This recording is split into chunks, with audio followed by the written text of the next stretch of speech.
নমস্কাৰ আপোনালোক সকলোকে পুনৰবাৰ স্বাগতম জনাইছো মই মজিদ বন্ধুসকল পলকতে চাওক আজি 9টা গুৰুত্বপূৰ্ণ খবৰ প্ৰথমটো খবৰ অৱশেষত প্ৰত্যাহাৰ কৰা হল মটৰ শ্ৰমিক সন্থাৰ আন্দোলন আজিৰ পৰা ৰাজ্যত স্বাভাৱিকভাৱে চলিব যান বাহন সামূহিকভাৱে স্থগিত ৰখা হৈছে প্ৰতিবাদী কাৰ্যসূচী অৱশেষত প্ৰত্যাহাৰ কৰা হল মটৰ শ্ৰমিক সন্থাৰ আন্দোলন আজিৰ পৰা ৰাজ্যত স্বাভাৱিকভাৱে চলিব যান বাহন সামূহিকভাৱে স্থগিত ৰখা হৈছে চালকসকলৰ প্ৰতিবাদী কাৰ্যসূচী চৰকাৰৰ সৈতে 5 ঘণ্টা জোৰা আলোচনাৰ পাছতেই কৰ্মবিৰতি প্ৰত্যাহাৰৰ সিদ্ধান্ত চালকসকলৰ পৰিবহণ আয়ুক্ত অংকুৰ জৈনৰ সৈতে মিলিত হৈছিল আলোচনাত 48 ঘণ্টীয়া কৰ্মবিৰতি 24 ঘণ্টালৈ সামূহিকভাৱে প্ৰত্যাহাৰ কৰা হৈছে পৰিবহণ বিষয়াৰ লগত আলোচনা কৰি স্মাৰক পত্ৰ প্ৰদান মটৰ ইউনিয়নৰ উল্লেখযোগ্য যে সম্প্ৰতি কেন্দ্ৰীয় চৰকাৰে আইনখন প্ৰযোজ্য নকৰাৰ আশ্বাস দিছে আৰু তাৰ পিছতে এতিয়া আন্দোলন প্ৰত্যাহাৰ কৰিছে চালকসকলে পৰৱৰ্তী খবৰ এইবাৰ ভাৰতৰ ওচৰত হেও মানিলে চীনে বিশ্বৰ ভিতৰত ভাৰতক এখন শক্তিশালী দেশ বুলি স্বীকাৰ কৰিলে চীনে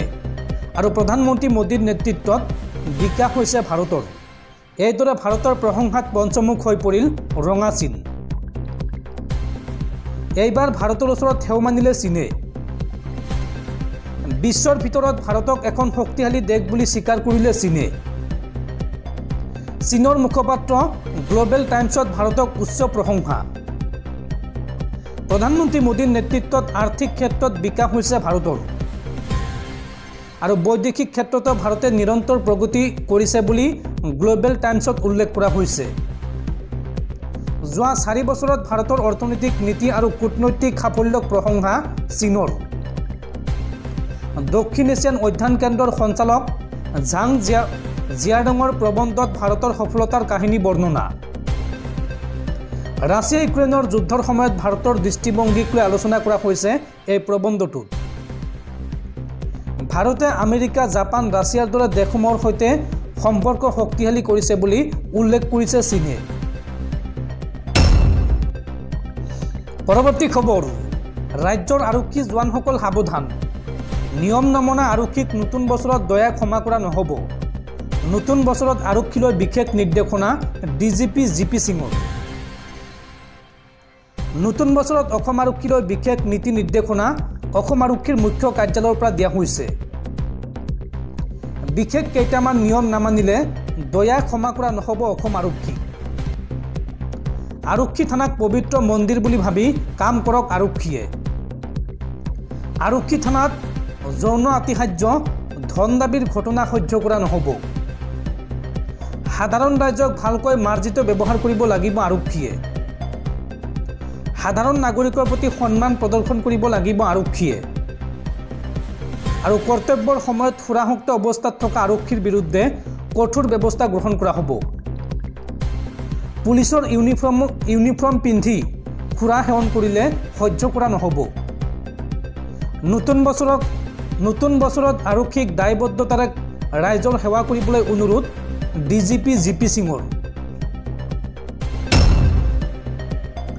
বন্ধুসকল তাৰপিছত 4 নম্বৰ খবৰটো জনোৱাৰ আগতে আপোনালৈ এটা সৰু ৰিকুৱেষ্ট যদি তালোকে এই ভিডিঅ'ত লাইক কৰা নাই তেন্তে প্লিজ এটা লাইক কৰি দিয়ক আৰু এনেকুৱা ধৰণৰ নতুন ভিডিঅ' পাবলৈ চেনেলটো ছাবস্ক্ৰাইব কৰি কাষত থকা বেল আইকনটো প্ৰেছ কৰি ৰাখক পৰৱৰ্তী খবৰ ৰাজ্যত পুনৰ সাংবাদিক নিগ্ৰহৰ ঘটনা এইবাৰ জিলা আয়ুক্তই সাংবাদিকক প্ৰহাৰ কৰাৰ অভিযোগ ৰাজ্যত পুনৰ সাংবাদিক নিগ্ৰহৰ ঘটনা এইবাৰ নগাঁও জিলা আয়ুক্তৰ বিৰুদ্ধে সাংবাদিকক প্ৰহাৰৰ অভিযোগ সাংবাদিকক প্ৰহাৰৰ ঘটনাক কেন্দ্ৰ কৰি উত্তপ্ত জিলা আয়ুক্তৰ কাৰ্যালয় সাংবাদিকক প্ৰহাৰৰ অভিযোগ নগাঁও জিলাৰ আয়ুক্ত নৰেন্দ্ৰ কুমাৰ সাহৰ বিৰুদ্ধে গুৱাহাটীস্থিত এটা ব্যক্তিগত ছেটেলাইট চেনেলত কৰ্মৰত সাংবাদিকগৰাকী আৰু বাতৰি সংক্ৰান্তত নগাঁৱলৈ আহিছিল দীপাংকৰ মেধি নামৰ এই সাংবাদিকগৰাকী আৰু এই ঘটনাৰ পাছতে সাংবাদিকগৰাকীক চুচুৰাই লৈ যায় আৰক্ষীয়ে পৰৱৰ্তী খবৰ এইবাৰ কংগ্ৰেছী বিধায়কৰ বাসগৃহত ইডিৰ অভিযান আৰু এই অভিযানকালত জব্দ কৰা হৈছে 5 কোটি নগদ টকা 300টা বন্দুক আৰু বৃহৎ পৰিমাণৰ সুৰা হাৰিয়ানাৰ এগৰাকী কংগ্ৰেছ বিধায়ক আৰু ভাৰতীয় ৰাষ্ট্ৰীয় লোকদলৰ এগৰাকী প্ৰাক্তন বিধায়কৰ বাসগৃহত তালাচী চলাই বৃহৎ সফলতা লাভ কৰিছে এনফৰ্চমেণ্ট ডাইৰেক্টৰেটে এই অভিযানত ইডিয়ে 1 শতাধিক বটল সুৰা 5 কোটি টকা নগদ ধন অবৈধ বিদেশী নিৰ্মিত অস্ত্ৰ আৰু প্ৰায় 300টা কাৰ্টিজ জব্দ কৰে কংগ্ৰেছৰ বিধায়ক সুৰেন্দ্ৰ পানোৱাৰ আৰু ভাৰতীয় ৰাষ্ট্ৰীয় লোকদলৰ প্ৰাক্তন বিধায়ক দিলবাগ সিং আৰু তেওঁলোকৰ সহযোগীসকলৰ সৈতে জড়িত কেইবাটাও স্থানত তদন্তকাৰী সংস্থা এনফৰ্চমেণ্ট ডাইৰেক্টৰেটে অবৈধ খননৰ অভিযোগত অভিযান চলাইছিল পৰৱৰ্তী খবৰ সোমালিয়াত 15 গৰাকী ভাৰতীয় নাগৰিকৰ সৈতে জাহাজ হাইজেক কোনো এক অজ্ঞাত উগ্ৰপন্থী সংগঠনৰ আৰু জাহাজখনক উদ্ধাৰ কৰিবলৈ প্ৰেৰণ কৰা হৈছে নৌসেনাৰ যুদ্ধ জাহাজ আফ্ৰিকাৰ সোমালিয়াৰ উপকূলত 15 জন ভাৰতীয় ক্ৰু সদস্য থকা এখন জাহাজ হাইজেক কৰা হৈছে জাহাজখনত লাইবেৰিয়াৰ পতাকা উৰুৱা আছিল ভাৰতীয় নৌসেনা জনোৱা মতে বৃহস্পতিবাৰে সন্ধিয়া সোমালিয়াৰ উপকূলৰ পৰা মালবাহী জাহাজখন অপহৰণ কৰা হয় আৰু জাহাজখনৰ নাম MV লীলা নৰফক নৌসেনাই জনায় যে তেওঁলোকে অপহৰণৰ ঘটনাৰ ওপৰত তীক্ষ্ণ দৃষ্টি ৰাখিছে আৰু ইতিমধ্যে সেই স্থানলৈ প্ৰেৰণ কৰা হৈছে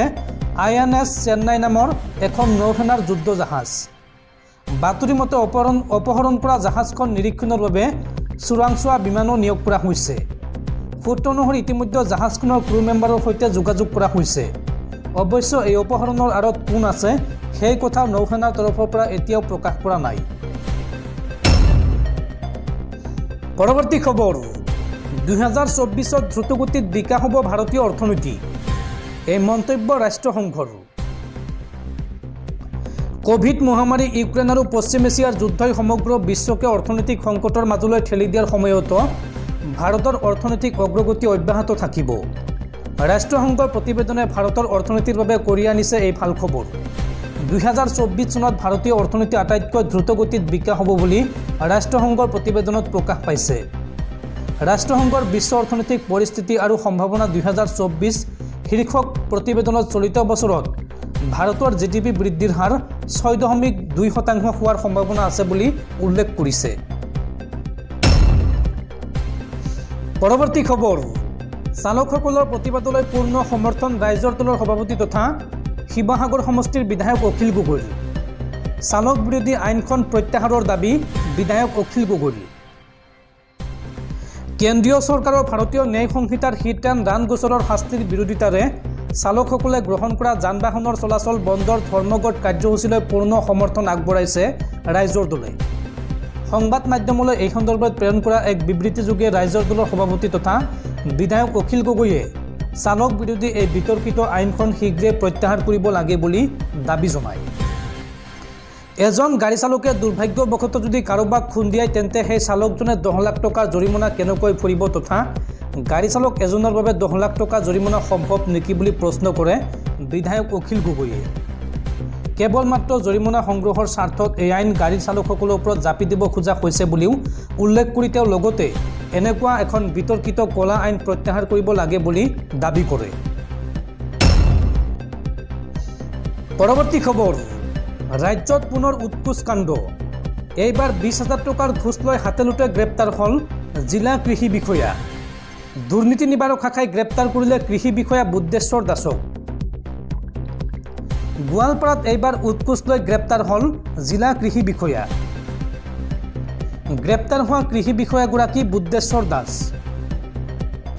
বিল মুকলাই দিয়াৰ নামত ঘোষ লৈছিল বিষয়াগৰাকীয়ে আৰু 20,000 টকাৰ ঘোষ লৈছিল বিষয়াগৰাকীয়ে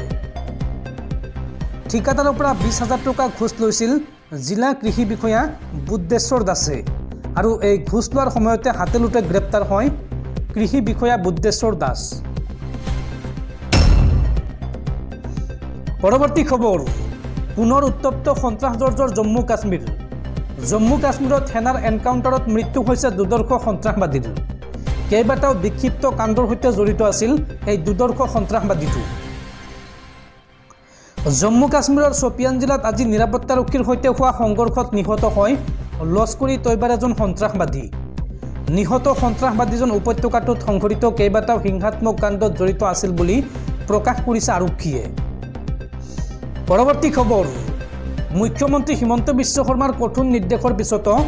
গা লৰা নাই একাংশ চৰকাৰী বিষয়া কৰ্মচাৰীৰ। চৰকাৰী কাৰ্যালয়ত বিনা দ্বিধাই লৈ আছে উৎকোচ। এইবাৰ উৎকোচ লোৱাৰ অভিযোগত গ্ৰেপ্তাৰ হ'ল বকৰ চমৰীয়াত এইগৰাকী কানুনগো। চমৰীয়া ৰাজচক্ৰ বিষয়াৰ কাৰ্যালয়ৰ পৰা গ্ৰেপ্তাৰ কৰা হয় প্ৰদীপ কলিতা নামৰ এইগৰাকী কানুনগোক। ৩,০০০ টকা উৎকোচ লৈ গ্ৰেপ্তাৰ হ'ল কানুনগো প্ৰদীপ কলিতা। ভূমিৰ নথি শুধৰণিৰ নামত উৎকোচ লৈছিল প্ৰদীপ কলিতাই।